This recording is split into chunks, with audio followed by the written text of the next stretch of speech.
Welcome to the What I Love About Sex podcast. I am your host, Stephanie, a sexologist and sex coach for men. And guys, today I was working with a client and then talking to some people on Instagram and realized that it could be really difficult for you to tell your partner how you want sex initiated for you. And it's interesting because for some people, this is just it's really easy. You don't have to think too much about initiating. But for others, I'll have clients tell me, I really don't like the way my partner initiates. It kind of turns me off even. And I'm like, well, do you share that? No.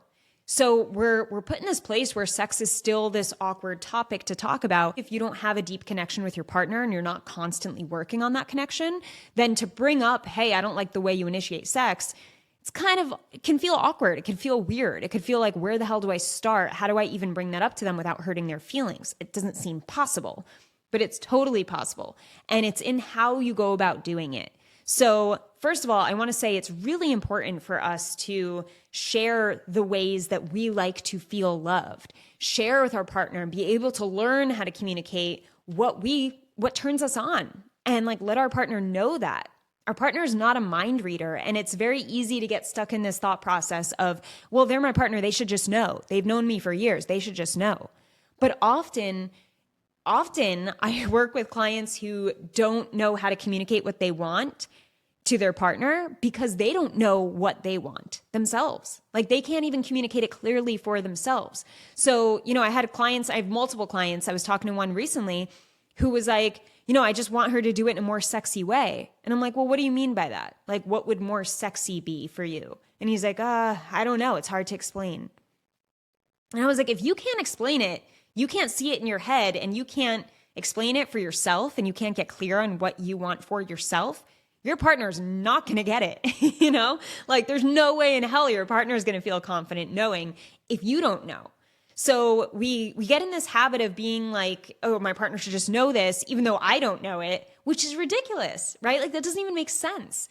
So we have to get really clear on what turns us on. What is the type of initiating we would like? Because every body is different. So you don't want to assume either that all women, oh, my ex loved this. I don't know why she doesn't love it. Because she's not your ex. She's a different body. Just like you have a different body from other guys, and there are certain types of touch you like and feel desire through that touch and sexual tension through that touch. And then there's other kinds of touches where you're like, that tickles. That turns me off. That even is uncomfortable. So in order for our partner to know this, we have to tell them. We have to tell them, and that means we have to first know what we want ourselves. So step one, get clear on what you want when it comes to sexual initiating. How would you want your partner to sexually initiate with you? If you could have it any way. And that could be, brainstorm right now with me. That could be, okay, I can imagine if my partner was to come up from behind me, wrap her arms around me, that would start a feeling of connection for me. And then maybe she comes around and she looks at me and she gives me this smile where maybe she's looking up and she smirks. And that's all I would need to know that, oh man, okay, she's wanting to get into it. I'm trying to avoid words here so that this video doesn't get flagged. But yeah, and that would be the sign. That would be so sexy and cute, While other guys don't want sexy and cute. You might be a guy who's like, I want very forwardness about the way she initiates. I would want her to come up and grab me, grab my junk and kind of do it in a sensual way where maybe she's rubbing and she's looking up and you're making eye contact. Maybe she says something to you.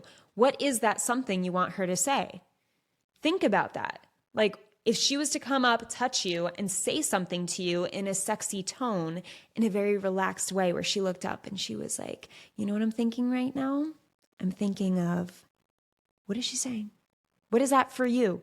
Because if you can get that phrase in your head, then you are able to tell her, oh man, it would be so hot if you said this to me. And then she knows what to do, right? There's confidence there in both your parts because you get clear on what you want and what would be really hot for you. And she gets clear on exactly, how she needs to do that for you. When we fulfill each other, we build confidence in ourselves and the relationship. We build understanding with each other. We build connecting with each other. And then we're able to have sex in a way that feels more connected. And then that sexual experience overall connects us more. So all of these are little bits of connection and trying to understand and get clear with each other. So it's like, hey, I get you, you get me. We can relax about this because we get each other. And if we don't get each other, we know we could talk about it and it's not that big of a deal.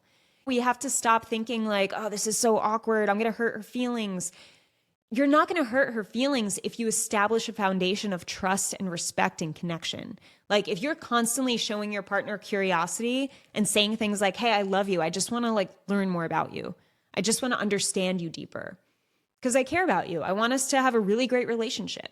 When you say these types of things consistently and you ask your partner questions about her life and about her thoughts on things, and your partner's doing this for you as well, right? This isn't just like men need to do this, but I speak to you men.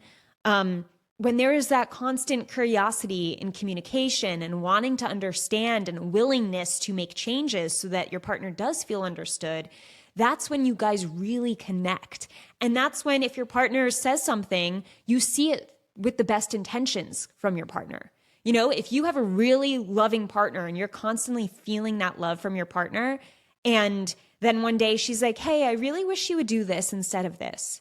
You're not going to see it through the lens of, oh my God, she's complaining and she like needs perfection all the time. You know, you're going to see it with, oh, okay, like I love her. I see that with love. Like she's giving me guidance with love because you have built that foundation. A lot of people misinterpret in their relationships, misinterpret the way things are said to them because they don't have a solid foundation of love and trust. They have a foundation of, it's a very rocky and weak foundation. So they don't really trust their partner. They don't really know where their partner's coming from. And so they're on guard and they're defensive. So they could turn even a comment that's not hurtful into a hurtful comment very easily and quickly. They interpret it that way because they have not built the foundation. So anyway, going back to the steps, step 1, right, is find out what it is what would turn you on when it comes to sex initiation. What do you want specifically? Because you have to be clear on it before you can be clear explaining it to your partner. All right, so step 2 is when it comes to explaining it to your partner. If you are taking the approach of, hey, I don't like the way you do this, you know, you approach sex really timidly and it turns me off. Like, can you be more confident? If you were to say that to her, it's not the best. Notice the tone. It's like very like, hey, it comes across like you're not doing this right. You're timid. That's not a good thing. And you need to be confident, which is very general. You're not like giving instruction. So if anything, she's perceiving that most likely as I'm doing this wrong. He doesn't like what I do. I'm turning him off and now I'm lost because I have no idea what to do. And now I'm afraid to even try because the usual way is definitely not good, but I also don't have specifics on the way he wants. So I'm just going to not initiate at all. And this happens pretty often. You know, you give your partner feedback that is so general and bland and telling them they're not doing it right, but you're not telling them what to do to help you out. So they get even more insecure about that thing and lean away instead of leaning forward. So what you want to do is make sure that you have clarity on, okay, what do I know I want? And how can I express that to my partner so they know specifically what it is I'm looking for so that they feel confident doing it, so that she feels like she knows exactly what would make me really turned on, because then she'll do it. So the tonality and the approach that you use, like I said, matters. And that tonality that you want to use is first, or that method you want to use is first acknowledging your partner. Like if you were to say first to her, like, babe, I'm so glad that you're wanting to initiate more, or I'm so glad that you initiate sex with me, and you're so cute and sexy, you know, some kind of compliment. We're starting off with like an acknowledgement.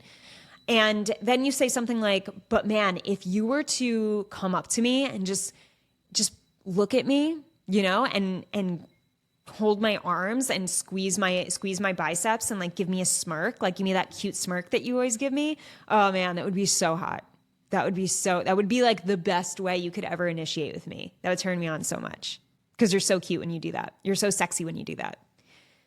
So see how you're starting it off like, hey, I appreciate you trying. I appreciate you wanting to initiate sex and doing it on occasion, But you know what would be really hot for me was if you did this specific thing, because your smile's so sexy. So if you were to look up and smile at me, oh man, if you did that smile, that would be my ideal scenario for you initiating. And there you go. You're going to feel better delivering the message that way. You're not going to feel like, oh man, I'm hurting her feelings. I'm telling her how to do it. You're not going to feel controlling because it overall feels more like a compliment than it does a complaint, right? Like there's only good intention and love here. There's only sharing, what you appreciate, what you acknowledge, what you love, and what you're wanting, which are all good things. It's not a bad thing. And how she's likely to perceive that is more like, oh, like he's like complimenting me and giving me great feedback. And now I know exactly what to do that would turn him on even more. And that's how she's thinking of it. When you're complimenting her, she's thinking like, oh, okay, he thinks I'm sexy. So if I use that sexiness to like do it like this, initiate like this, that would be his favorite. Okay, I could do that. And that's how we take the best feedback. When we get specific feedback, when we're lifted up a little bit, and when our partner meets us with that love and connection that is so necessary for good, effective communication.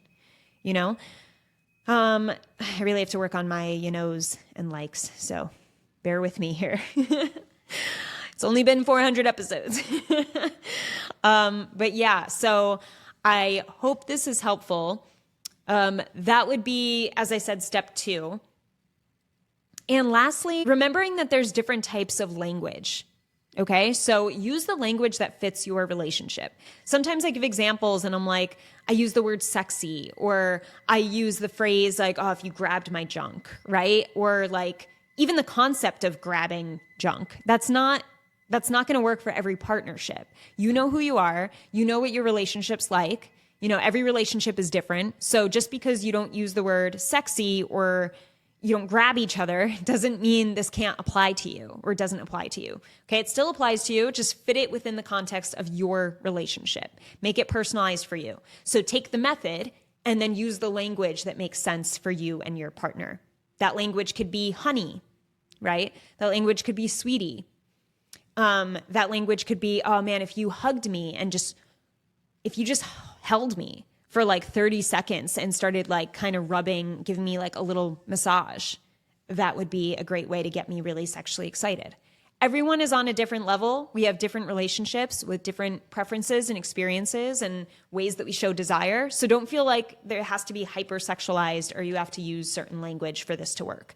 It's take the method, plug it into your language and your relationship and use it. And I hope this helps you. And I hope it reminds you that it's really important for us to not make assumptions about our partners or expect our partners to read our minds. That's not fair. We can't do that. We have to know ourselves. And we can't assume that all women and all men want the same things. We are all individual people with different sexual needs and expression. And we want to treat each other how we each want to be treated, right? Because we're not all the same. So let's not just take random guesses, and let's also be strong enough to take feedback and be able to take it. Like, it's okay. You're not supposed to do everything perfectly. I think a lot of men get bent out of shape about the fact that they get feedback sexually and they're like, I should have known this. No, you shouldn't have. Like, not if she's never told you. If she's told you a bunch of times, then yeah, that's probably, you need to work on some listening skills. But don't beat yourself up for getting feedback and realizing, oh, wow, that thing I was doing, she didn't like. Because you know what? Another woman might have really liked that. But it is on you to find out from your partner, what does your partner like? And what do you like? And make sure you share that with your partner so that you are both understood as individuals and you are constantly trying to understand each other and be okay with making mistakes sometimes. Being okay with not knowing everything that your partner wants. That's okay. That is normal. Okay? And that's what makes a strong man and a strong leader within his relationship. He is willing to understand that, hey, I'm not always going to get it right, but I'm never going to give up trying. And that's what I want you guys to remember. Like, you're going to make mistakes. You're not going to know everything, but that's why you ask.